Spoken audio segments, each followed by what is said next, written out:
Hello everyone, आप सबका स्वागत है आपके अपने क्लासरूम बिटोला लीगल में। और आज हमारा 14th लेक्चर होगा जिसमें हम सेक्शन 22 से 24 तक देखने वाले हैं। ये जो प्रोविजंस हैं मेंस के लिए उतना इंपॉर्टेंट नहीं है पर प्री के पर्सपेक्टिव से बहुत इंपॉर्टेंट है और आपको इनका सेक्शन नंबर भी याद रखना है। आपको ये इंडेक्स बेस्ड क्वेश्चन यहाँ से पूछे जा सकते हैं, राइट। और प्रॉब्लम बेस्ड क्वेश्चन जो प्री में आते हैं वो भी यहाँ से पूछे जा सकते हैं। तो by the end of this lecture आपको सेक्शन 22 टू 24 में कोई प्रॉब्लम नहीं होगी अगर आप इस लेक्चर को प्रॉपरली देखते हैं और अपना बेयर एक्ट अपने साथ में रखते हैं। पर इससे पहले कि मैं ये लेक्चर शुरू करूं, हमेशा की तरह एक अपील आप लोगों से करना चाहता हूं कि जो ये क्लासरूम जो आप तक पहुंचा है, ये आपकी जिम्मेदारी है कि आप बाकी सारे लोगों तक पहुंचाएं जो लोग लॉ से किसी भी रूप में जुड़े हों, चाहे वो कॉलेज स्टूडेंट्स हों, चाहे वो लॉ ग्रेजुएट्स हों जो अलग अलग कॉम्पिटिटिव एग्जाम्स की प्रिपरेशन कर रहे हैं, खासतौर पर जुडिशरी की प्रिपरेशन कर रहे हैं। उसके अलावा कोई भी अगर लॉ प्रोफेशनल है, कोई लॉयर है, कोई टीचर है लॉ का, उन सबको इस क्लासरूम का एक्सेस होना चाहिए, इस क्लासरूम के बारे में पता होना चाहिए। उन्हें पता होना चाहिए कि एक प्लेटफॉर्म ऐसा है जहां पे वो लोग बिना कुछ भी पे किए हुए केवल एक क्लिक पे, केवल एक 4G कनेक्शन के साथ लॉ के डिफिकल्ट से डिफिकल्ट कॉन्सेप्ट्स को बहुत ईजिली समझ सकते हैं। तो मैं इस उम्मीद के साथ कि आप इसको ज़्यादा से ज़्यादा शेयर करेंगे। और एक और बात कि आप अगर पहली बार इस लेक्चर में मेरे साथ जुड़ रहे हैं तो हमारी लिमिटेशन एक्ट की अभी तक जो सीरीज चल रही थी उसमें मैंने शुरुआत से लिमिटेशन एक्ट को कवर किया है और आज हमारा 14th लेक्चर है। इससे पहले के 13 लेक्चर्स भी देखें। आपको अगर लिमिटेशन एक्ट पे अपनी कमांड बनानी है, मैं आपको इतना तो बहुत ही दावे के साथ कह सकता हूं कि अगर आपने लिमिटेशन एक्ट की पूरी सीरीज देखी तो आपको लिमिटेशन एक्ट में कभी प्रॉब्लम नहीं आएगी। जुडिशियल सर्विसेज एग्जामिनेशंस के हिसाब से ये वीडियोस डिजाइन है पर लॉ तो सेम है। दूसरे एग्जाम्स में भी कभी आपको कोई प्रॉब्लम नहीं आएगी। उसके अलावा हमारी एक जो सीरीज है ट्रांसफर ऑफ प्रॉपर्टी एक्ट की कंप्लीट सीरीज 43 लेक्चर्स की अपलोडेड है इसी चैनल पे, आप उसको देख सकते हैं अगर आपको ट्रांसफर ऑफ प्रॉपर्टी एक्ट समझना है, उसके फंडामेंटल समझने हैं या किसी एग्जाम के पर्सपेक्टिव से भी पढ़ना है। तो थैंक यू सो मच। और अभी हम आगे बढ़ते हैं आज के लेक्चर के साथ। तो सबसे पहले हम देखते हैं सेक्शन 22 क्या कहता है। सेक्शन 22 बात करता है कंटिन्यूइंग ब्रीचेस एंड टॉर्ट्स के बारे में। आपको ये सेक्शन नंबर याद रखना है, यहां से इंडेक्स बेस्ड क्वेश्चन जुडिशरी में आते हैं। Continuing breaches and torts, right. मतलब ब्रीचेस मतलब कॉन्ट्रैक्ट जो कंटिन्यूअसली ब्रीच हो रहा है या फिर जो टॉर्ट्स कंटिन्यू हो रहे हैं, राइट। तो ये कहता है कि अगर कोई कॉन्ट्रैक्ट है जो कंटिन्यूअसली ब्रीच किया जा रहा है या फिर कोई टॉर्ट लगातार कमिट हो रहा है तो फ्रेश पीरियड ऑफ लिमिटेशन शुरू होता है हर ब्रीच के साथ। तो देखिए ये जो सेक्शन है ये किस लिए, इसका ऑब्जेक्ट क्या है? इसका ऑब्जेक्ट है to prevent multiplicity of suits. इसका ऑब्जेक्ट है to prevent multiplicity of suits. कि अब मान लीजिए कैसे, मान लीजिए हम टॉर्ट्स का एग्जांपल लेते हैं। कोई इंसान है जिसका नाम है गोलू और ये जो गोलू नाम का इंसान है बहुत ही खतरनाक टाइप का इंसान है, ठीक है। नाम भोला है पर आदमी भोला नहीं है। तो ये इंसान क्या करता है, ये कचरा जो होता है, जो गार्बेज होता है इसके घर का, वो डेली डेली किसी दूसरे घर के इंसान के घर के सामने डेली फेंकता है, ठीक है। तो ये जो भोलू है जो इसका दोस्त है ये उसके सामने डेली गार्बेज फेंकता है। 1 दिन 2 दिन 3 दिन 4 दिन, ये 1 महीने तक लगातार फेंकता रहता है। वो इसको मना करता है कि गोलू भाई रहने दो, पर गोलू बोलता है ना मैं तो नहीं मानूंगा, मैं तो फेंकूंगा। तो अभी हर दिन जब ये कचरा फेंक रहा है, हर दिन ये टॉर्ट कमिट कर रहा है, न्यूसेंस का टॉर्ट कमिट कर रहा है, राइट। तो इस हिसाब से अगर भोलू 30 दिन बाद सूट फाइल करने जाता है तो इसलिए 30 सूट फाइल कर सकता है क्योंकि 1 महीने से लगातार 30 डेज से कंटिन्यूअसली ये कचरा फेंक रहा है। तो हर दिन इसने कचरा फेंका, हर दिन के लिए अलग सूट ये फाइल करे तो 30 सूट्स हो जाएंगे। तो कोर्ट में ऑलरेडी हमारे यहाँ इतनी पेंडेंसी है, कोर्ट में इतनी ज्यादा केसेस की बाढ़ आई हुई है, और ज्यादा केसेस हो जाएंगे। इस तरह के केसेस को अगर हमने एक एक करके एंटरटेन करना शुरू किया हर दिन के लिए तो ये सिचुएशन ना आए। इस सिचुएशन से बचने के लिए क्या किया गया, सेक्शन 22 को रखा गया लिमिटेशन में। ये क्या बोलता है, ये बोलता है कि भाई हर दिन, मतलब इसने फर्स्ट डे जब कचरा डाला तो एक कॉज ऑफ एक्शन आया कि ये सूट फाइल कर सकता है, और 30th डे जब कचरा डाला तब भी एक कॉज ऑफ एक्शन आया जब ये केस फाइल कर सकता है। ऐसे केसेस में हर दिन कॉज ऑफ एक्शन क्या होता है, रिन्यू होता है, राइट। कॉज ऑफ एक्शन क्या होता है, gets renewed every day, right. तो लिमिटेशन पीरियड जो है वो पहले दिन से काउंट नहीं होगा, आखिरी दिन से जब वो चीज कमिट हुई है उस दिन से पीरियड ऑफ लिमिटेशन जो है काउंट किया जाएगा, अगर गोलू जो भोलू है इसके अगेंस्ट न्यूसेंस का सूट फाइल करना चाह रहा है, राइट। तो हर दिन new cause of action every day, right, ठीक है।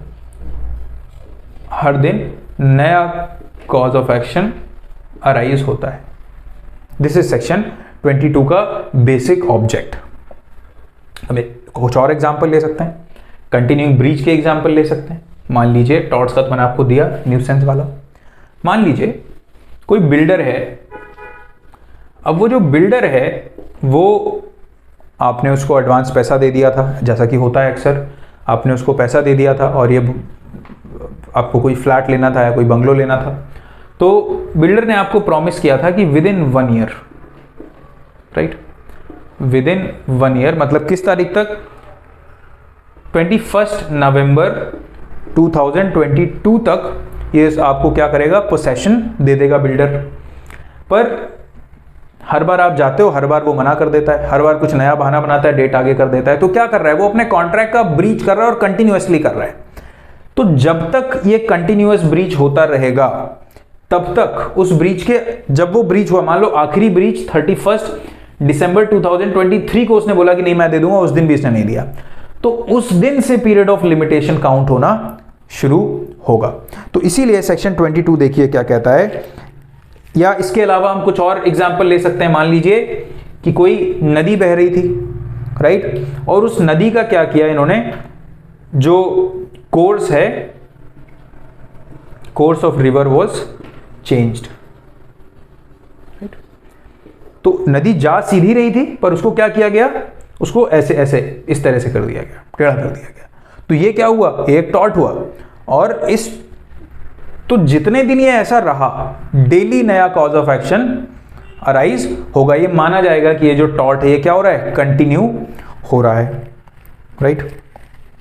उसके बाद हम आते हैं सेक्शन 22 में, तो हम सेक्शन पढ़ते हैं। It says in case of a continuing breach of contract और in case of a continuing tort. तो किस पे, कंटिन्यूइंग ब्रीच ऑफ कॉन्ट्रैक्ट पे और कंटिन्यूइंग ब्रीच ऑफ टॉर्ट पे a fresh period of limitation begins to run at every moment of the time during which the breach or tort as the case may be continues, right. यही लिखा हुआ है। हम इसमें कुछ और cases डाल सकते हैं, ट्रेडमार्क का, कॉपीराइट का,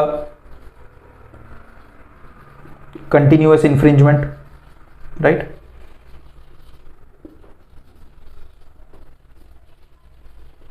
मान लीजिए बिटोला लीगल जो है, इसका जो लोगो है वो हमारा ट्रेडमार्क है।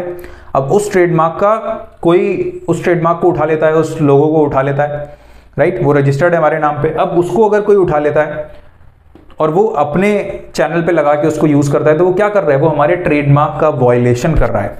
और उसने मान लीजिए 1 साल तक लगा के रखा, तो जिस पहले दिन लगाया था केवल उस दिन कॉज ऑफ एक्शन अराइज नहीं हुआ, वहां से पीरियड ऑफ लिमिटेशन नहीं शुरू होगा। जिस दिन उसने हटाया उस दिन से कॉज ऑफ एक्शन शुरू होगा कि मैं उसको सू कर सकूं और उससे कॉम्पनसेशन या डैमेजेस जो हैं वो वसूल कर सकूं और उसके अगेंस्ट कार्रवाई कर सकूं, राइट। तो ये है कंटिन्यूअस ब्रीच का जो केस है,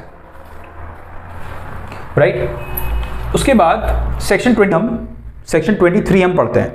सेक्शन 23 क्या बात करता है, सेक्शन 23 की हेडिंग अगर आप देखेंगे तो it says suits for compensation for acts not actionable without special damage.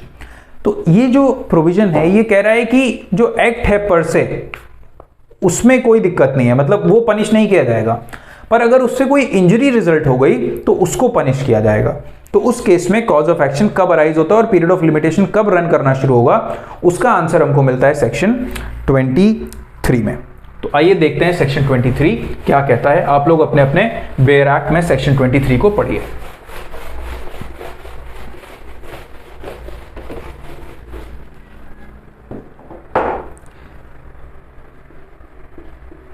Right. It says in the case of a suit for compensation for an act which does not give rise to cause of action unless some specific injury actually results therefrom, the period of limitation shall be computed from the time when the injury results. Right? अब मान लीजिए एक example देता हूं मैं आपको। तो ये कह रहा है कि देखिए ये ए कोई इंसान है, राइट? ए एंड बी जो हैं ये कौन है? ये नेबर्स हैं, दे आर नेबर्स। अब ये दोनों जो नेबर्स हैं ये क्या कह रहे हैं? नेबर्स ये कह रहे हैं, ये जो नेबर्स हैं इसमें जो ए है इसने क्या किया, ये दोनों इनका घर जुड़ा हुआ है, तो इसने एक अपना घर काफी बड़ा बनवाया और 5 स्टोरीड हाउस जो है वो इसने बनवाया। अब उसकी जो वॉल्स थी जो वो कमजोर थी, राइट? जो वॉल्स थी वो वीक थी, कमजोर दीवारें थी जो गिर सकती थी।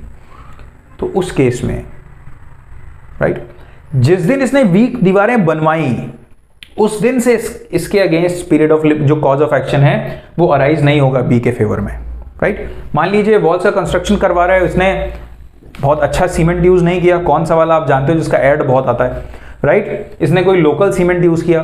तो अब उस केस में क्या होगा? उस केस में मान लीजिए इसका घर बन के तैयार हो गया 31 दिसंबर 2022 को, तो इस दिन इसके against cause of action arise नहीं हो रहा है बी के फेवर में। ये कब होगा? मान लीजिए क्योंकि ये वीक वॉल्स थी, फिर क्या हुआ, बहुत बारिश हुई, और जब बारिश हुई तो ये घर जो है ये गिर गया, इसकी जो दीवारें थी वो गिर गई, और क्या हुआ, डैमेज हुआ, इंजरी हुई, किसको? बी को, राइट? बी के घर को और बी को डैमेज हुआ, लॉस हुआ। तो ये जो डैमेज हुआ ये कब हुआ? अगस्त 2023, 3 अगस्त 2023 को मान लीजिए ये डैमेज या इंजरी हुई। तो पीरियड ऑफ लिमिटेशन कब से शुरू होगा? जिस दिन ये डैमेज या इंजरी हुई है इस दिन से पीरियड ऑफ लिमिटेशन काउंट किया जाएगा बी, जिसके अंदर सूट फाइल कर सकता है ए के अगेंस्ट कॉम्पनसेशन के लिए जो डैमेज या इंजरी इसके घर को या इसको हुई है उसके लिए, right? So this is section 23, right? ये बिल्डिंग जब कोलैप्स करेगी उसके बाद पीरियड ऑफ लिमिटेशन इसके फेवर में शुरू होगा, ये सेक्शन 23 कहता है, राइट? तो ये दीवारों का अपने आप में कमजोर बनवाया जाना इसको कॉज ऑफ एक्शन नहीं देता है, पर दीवारों का गिर जाना और उसके बाद इसको इंजरी होना, that gives rise to a cause of action, and then the period of limitation starts from that date, right? Section 23 आपको याद रखना है। सेक्शन 24 कुछ समझाने जैसा नहीं है। सेक्शन 24 सिंपल सी बात कहता है, ये कहता है कि जो भी इंस्ट्रूमेंट्स हैं, ऑल इंस्ट्रूमेंट्स मतलब जो भी डॉक्यूमेंट्स हैं, for the purposes of this act be deemed to be made with reference to the Gregorian calendar, कि जो भी इंस्ट्रूमेंट्स हैं जिनके बारे में पीरियड ऑफ लिमिटेशन ये जो शेड्यूल प्रिस्क्राइब करता है और लिमिटेशन एक्ट के पर्पज से, वो किस पे बेस्ड होने चाहिए, वो किसको रेफरेंस देके करता है, किस कैलेंडर के हिसाब से बताता है? ग्रेगोरियन कैलेंडर के हिसाब से, राइट? अब ये ग्रेगोरियन कैलेंडर कौन सा होता है? ये वो कैलेंडर है जिसके हिसाब से हम न्यू ईयर जो है वो कब मनाते हैं? 1 जनवरी को हम न्यू ईयर मनाते हैं। जो कैलेंडर हम फॉलो करते हैं डे टू डे बेसिस पे, इसको बोला जाता है ग्रेगोरियन कैलेंडर, राइट? ये सेक्शन 24 में दिया है। तो इससे जो है इंडेक्स बेस्ड क्वेश्चन नहीं आता है कि ये कहां लिखा हुआ है, जनरली ये पूछ लिया जाएगा कौन से कैलेंडर के हिसाब के रेफरेंस से हम लिमिटेशन एक्ट में वो करते हैं, राइट? तो 22, 23 और 24 की अगर आप बात करें तो 22 से सेक्शन नंबर पूछे जाने की संभावना काफी ज्यादा रहती है, और 23 और 24 से सेक्शन पूछे जाने की चांसेस उतने नहीं रहते, पर कंटेंट के चांसेस रहते हैं। पर ये तीनों ही बहुत इंपॉर्टेंट सेक्शन है एग्जाम पर्सपेक्टिव से, खासतौर पे प्रीलिम्स के पर्सपेक्टिव से। आई होप आपको ये तीनों जो सेक्शंस हैं वो कंप्लीटली क्लियर हुए होंगे। हम मिलेंगे नेक्स्ट लेक्चर में जहां की मैं आपको पढ़ाऊंगा ईजमेंट्स, और तब तक के लिए आप लोग अपना ध्यान रखिए, पढ़ते रहिए। Thank you.